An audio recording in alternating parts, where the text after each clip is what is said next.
সাম্প্ৰতিক সময়ত অসমত যি প্ৰলয়ংকাৰী বানপানী হৈছে ইয়াৰ ফলত অসমৰ আটাইবিলাক জিলা এতিয়া বানাগ্ৰস্ত হৈছে। আমি অনুসূচিত জাতি যুৱস্ত পৰিষদে আজি যোৰহাট জিলাৰ বিভিন্ন বানাগ্ৰস্ত অঞ্চল নিমাতীঘাট, আপোনাৰ ককিলামুখ, ডাইনী গাঁও, মাজগাঁও এইবিলাক অঞ্চল পৰিভ্ৰমণ কৰিলোঁ আৰু বিভিন্ন বানাক্ৰান্ত ৰাইজৰ খবৰ ল'লোঁ। আৰু শেহতীয়াকৈ এতিয়া আমি আবেলিৰ ভাগত তিয়ক ৰাজচক্ৰৰ অন্তৰ্গত আমি তিয়ক এখন কি গাঁও আছিলে কাৱৈমাৰী ঘাটে উপস্থিত হ'লোঁ।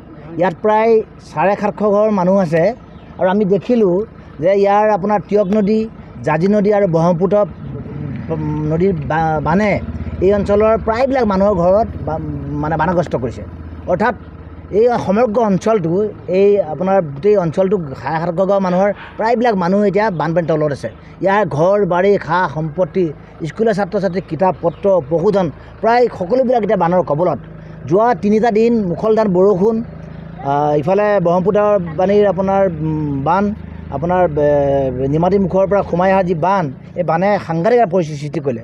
কিন্তু আমি পৰিভ্ৰমণ কৰি এটা কথা দেখা পালোঁ, মুখ্যমন্ত্ৰী ডাঙৰীয়াই কৈ থকাৰ দৰে ইয়াত যি ধৰণে তিয়ক ৰাজচক্ৰ বা যোৰহাট জিলা প্ৰশাসনে সাহায্য সামগ্ৰী, খাদ্য সামগ্ৰী, পশুধনৰ খাদ্য, ঔষধ পাতি, শিশুৰ খাদ্য যোগান ধৰিবলৈ দিলে, এইসমূহ ইয়াত সম্ভৱ হোৱা নাই, পৰ্যাপ্ত পৰিমাণে পোৱা নাই।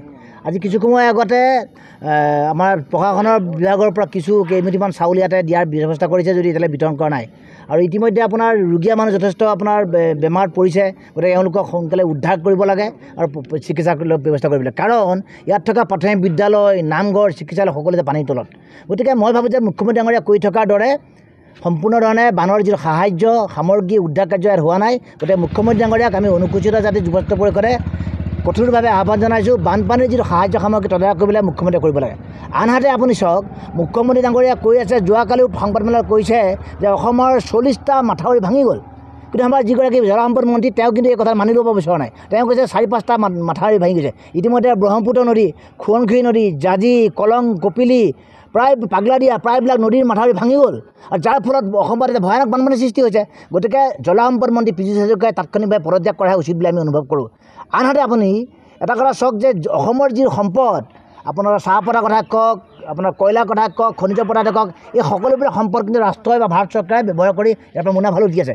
তো তেনেস্থলত অসমৰ যি বানপানী, এই বানপানীক ৰাষ্ট্ৰীয় সমস্যা হিচাপে ঘোষণা কৰিব লাগে। গতিকে অসমৰ বানপানী নিয়ন্ত্ৰণ, অসমৰ বানপানী প্ৰতিৰোধ আৰু বানপানীয়ে সৃষ্টি কৰা সকলো সমস্যা কেন্দ্ৰীয় চৰকাৰে প্ৰত্যক্ষভাৱে ইয়াত মোকাবিলা কৰিব লাগে বা সমস্যা সমাধান কৰিব লাগে।